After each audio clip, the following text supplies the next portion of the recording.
welcome back to the gutter, the Grindhouse gutter. I'm Josh, and I'm joined here with the Professor Smoke. What's up? And we are both from the All American Spookshow podcast, which you can listen to or watch right here on the YouTube channel, but you can also listen to the podcast wherever you get your podcast. They come out every Monday at 6 p.m. East, so we encourage you to check that out. We also like you to like, subscribe, and all that stuff. I mean, you're watching on YouTube, so you know the drill. Comment with anything down below. Also, go over to aaspookshow.com where you can watch, check out everything that we do, from the podcast to if you browse around here on the YouTube channel, see all the other series, and you can join our Patreon also at patreon.com/aaspookshow. So the whole point of the Grindhouse Gutter series is we let the Professor Smoke choose something from, let's like a B movie from like the drive-in days, the Grindhouse theaters of the basically like 60s, 70s, early 80s, right? That's kind of the focus area. Primarily, yeah. Yep. What did you bring? Now, we're still in the Polar Predators event, which if you haven't been keeping up with current events, the Polar Predators event is essentially all of our movies and stuff that we're talking about on the podcast and here on Grindhouse Gutter, and also another series that we do, Video Vortex. They all have something to do with Yetis, snowmen, snow beasts, snow monsters, all that kind of stuff. So with all that out of the way, what'd you bring us this month? This is one I hadn't seen yet, but I'd heard about and seen clips from, and knew that at some point we needed to get this on one of the shows. I think I'd sent some clips to y'all way back, like years ago now, probably. And the movie is Yeti, Giant of the 20th Century from 1977, Italian film. Now, if you say it like the lead girl in this movie, you'd say Yeti. Yeti, yeah. And this is, like I said, this is Italian. Now she's the English. They bring in their English dub actors to do the voices, the dubbing voices. Yeah, but for some reason she pronounced it Yeti the whole time, and even I guess after the first time they didn't hear it, the people, whatever they just gave her a script and told her to go with it or whatever. Put her in a room where she could do, record her dubbing, and that was it. But yeah, whatever the case, yeah, the whole movie she's pronouncing it Yeti. The Yeti is all right. We made friends with him. It does get a bit Yeti. Annoying or off-putting, or like also the first time I heard it, I didn't know. Wait, what is she? Oh, she's just badly mispronouncing Yeti, but she clearly doesn't know what she's talking about. That's all it is. Yeah, I'd never seen this one before, but man, I'll get this out on Front Street. Like, I enjoyed this movie, but it is way too long. Yeah. Like, they could have wrapped it up. I know I say that about a lot of movies that we watch on here, but this one in particular, like, all right, about 15, you can shave 15 to 20 minutes off of this and it would have been even better. Yeah, because it's a fun movie. The pacing, though, is it lacks because of that a little bit. And it probably, in a lot of ways, makes a lot more sense than a lot of Italian movies. Makes more sense, because, like, you don't have that really deep, like, giallo type storyline thing going on here. This is just like, this is a creature feature type of thing, right? Yeah, really, it's, you almost call it, it's basically an Italian kaiju film, right? Monster movie. Except you notice how it's almost like just how convenient it is how he changes sizes. Oh, yeah. Like, in some scenes, he's like, he's always big and monstrous, right? But, like, in some, he seems to be about, maybe 10 to 15 foot tall, and then all of a sudden he's like a 40-foot monster. And I thought that it was a plot device that for some reason the Yeti grew, different sizes or whatever. But no, it just turns out that it's just not necessarily they just didn't get shoot some stuff at these angles or whatever, and he just looks different sizes at different angles when they're shooting. I think it just depended on what they needed him to be doing. Yeah, If he's just busting a window and then like maybe bust through a wall and then he's in a room, he needs to be the same size as that room. But if they needed him to bust through the ceiling of the building, yeah, he's super giant. Yeah, he's 40 foot tall and he's just busting through. Or the scene like when he's climbing down the building and he's kicking his Bigfoot feet through the windows as he's climbing down it. That had a little bit of a flavor of the old Batman 1966 series going on. Yeah, it did. You can see the different people in the window, and clearly, by the way, those were like, you're not really seeing the people in the window. It's just like they just inserted. Yeah. Here's this video of someone. Oh no! And then they'd run the opposite way or something like that. Yeah. Or some guy's just sitting there minding his own business, eating soup or asleep, and then just gets kicked, by the Bigfoot. It was interesting, like you said too. Is we said it's an Italian film, but some people would think, oh, it's an Italian horror. But yeah, it's very much not like most Italian films. In that you said it, it's straightforward. The plot's straightforward. I mean, we're talking about a giant Yeti here, so it's not. There's not too many surreal places it can go. This isn't Lucio Fulci's The Beyond or something. And I can't remember the director's name right now, but it was a director I didn't necessarily recognize the name of. It was directed by Gianfranco Parolini as Frank Kramer. yeah, Frank Kramer. Good old. Now that was definitely a staple of the Italian genre. Then, at the time of like anglicizing the names, so that so that they didn't look like it was Italian necessarily. Although a lot of the crew members' names besides the director were Italian. All the actors' names that pop up on the screen were not really like anglicized names, right? Or actually British actors or whatever. I never could quite place where this was geographically. It almost felt like it's kind of like fake New York, but I think it was Canada, right? I'm pretty sure it was Canada because they mentioned it a few times. Yeah. Maybe I just missed it somewhere in there, but like some of the city is probably like Toronto or some city that made the look like that or something. I don't know where they shot it. I didn't look that deep, but like it almost looked like, well, maybe they're in New York or something, but no, not quite because this, and this, so like the geography was weird, but I believe it was. I didn't look it up, and I don't know for sure, but I think it was Toronto, like you said. I know there was people waving Canadian flags at various points. And I only say that because a lot of Italian flicks would like shoot stuff in New York, like guerrilla style, right? True, yeah. And then scoot out of there, like, and then just fake the rest of the movie like they were in New York.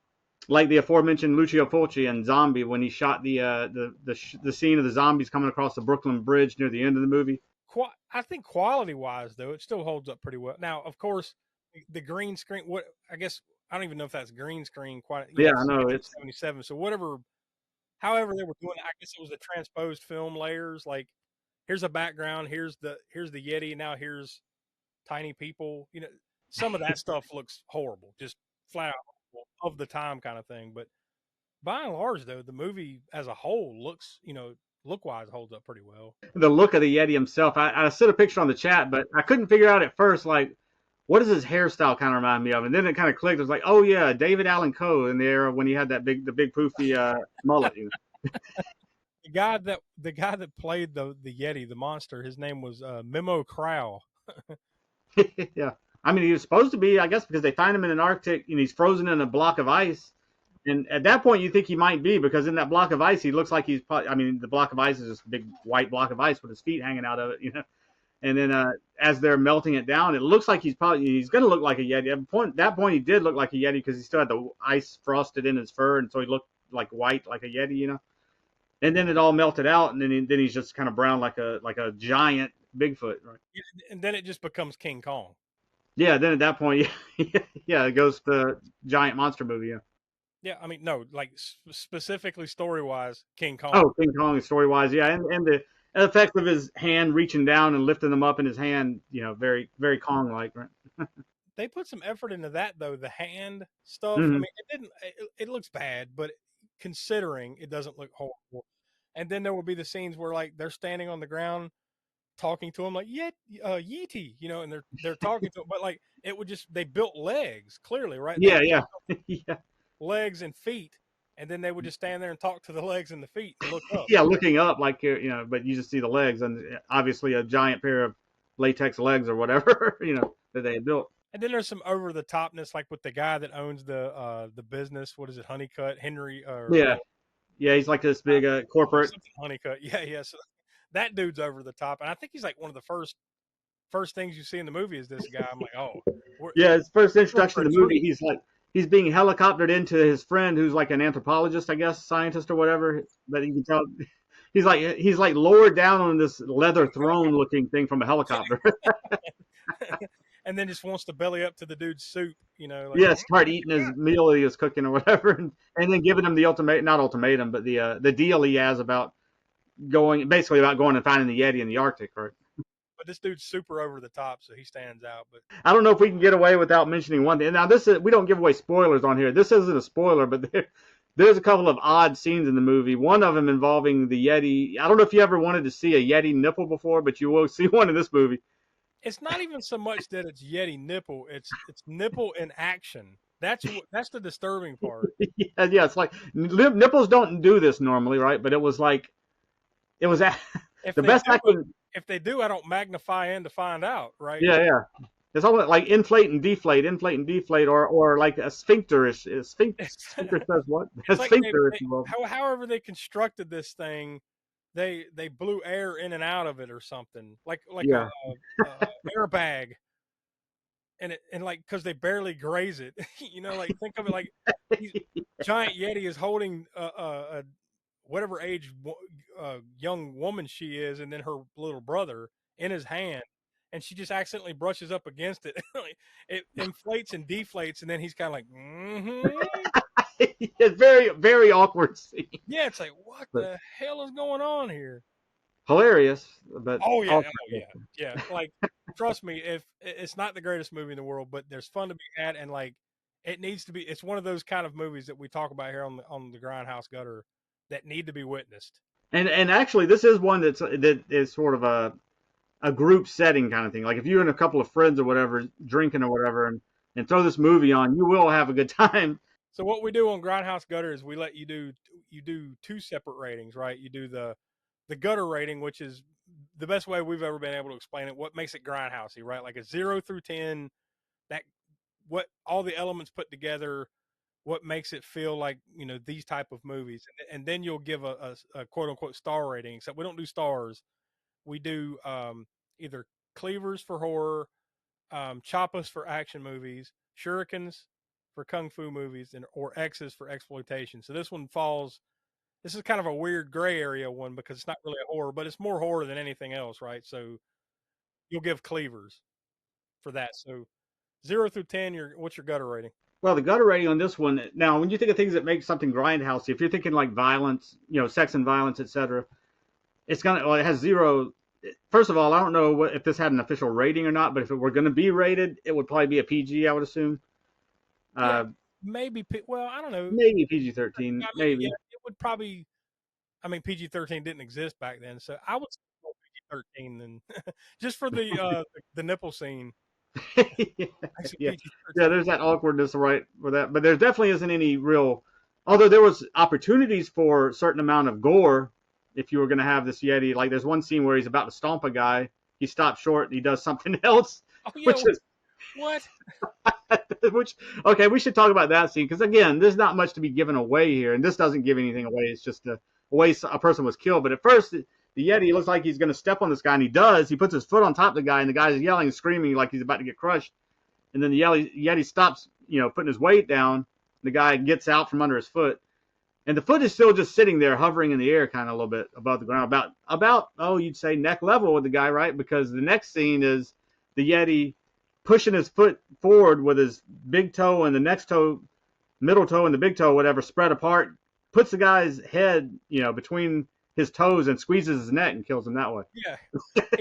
So you see a giant Bigfoot foot just straight up choke a dude out between his toes. Yeah. Which in retrospect makes it more entertaining than if he had just crushed him.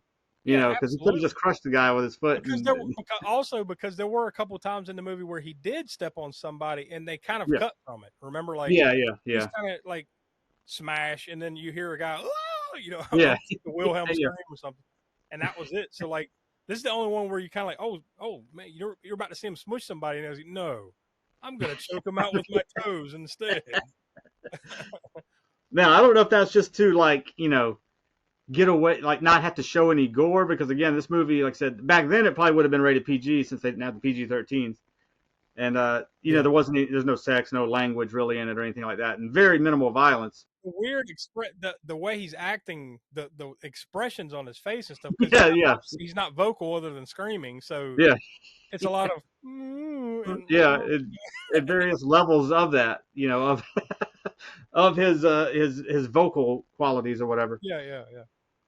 And then just preposterous stuff happening throughout the movie. So it almost makes up for the lack of your typical grindhouse stuff in the violence and sex and violence, whatever department, with that stuff. So, I mean, I think I'm going to have to give it a 7 But again, not for the typical Grindhouse stuff you have, but because it just went, it's just just insane. Some of the scenes in this movie, the outlandish like said, levels. Yeah, outlandishness of it is definitely high, and like we said, it's fun to watch in a group or whatever. But it's just fun. It's a fun movie to watch. Period. Yeah. So the Grindhouse rating now. Yep, and then for that, it's we do out of 5 cleavers most. Now the negatives, like you said, it is a bit too long. It could definitely have done with some trimming, make that pacing a little bit better. Other than that, though, really, I mean, it's what do you say about it? It's a fun movie. If it had trimmed it down, it probably would have got a higher rating. As it is, it's still a very fun movie, and I definitely recommend it. But I'll go with a 3.5. I mean, it's fun. There you go. So that was the last dip into the Polar Predator pool here for Grindhouse Gutter. We're almost done with it completely over on the podcast, and we still have one to come out for Video Vortex. So Polar Predators event's almost over. So next month we will have moved on. So with that in mind, what are we going to be watching next month? Well, we haven't. It's been a minute since we've dipped into the exploitation subgenre here on Grindhouse Gutter. The last few ones really have been horror, like at least 3 in a row we might have done that were horror or somewhere in there. And, and before that, probably as a Kung Fu film. So, it's been a while since we've done action, and it's been a while, even longer since we've done an exploitation one. So I'm going to go back to the exploitation genre this time for the subgenre of the subgenre, right? Being nunsploitation within the exploitation genre. So we haven't done one of those yet on the show either. So it's going to be Bruno Mattei's 1981 film, L'Altro Inferno, or The Other Hell, and it's a more English known title. So, well, looking forward to that. And like we said off the top, we encourage you to check out everything here on the YouTube channel. Go over to aaspookshow.com. That's where you can find everything else.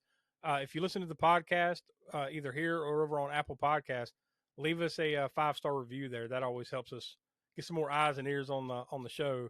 And join our Patreon, all that stuff we said off the top. So we appreciate you for watching this month's Grindhouse Gutter, and join us next month for The Other Hell.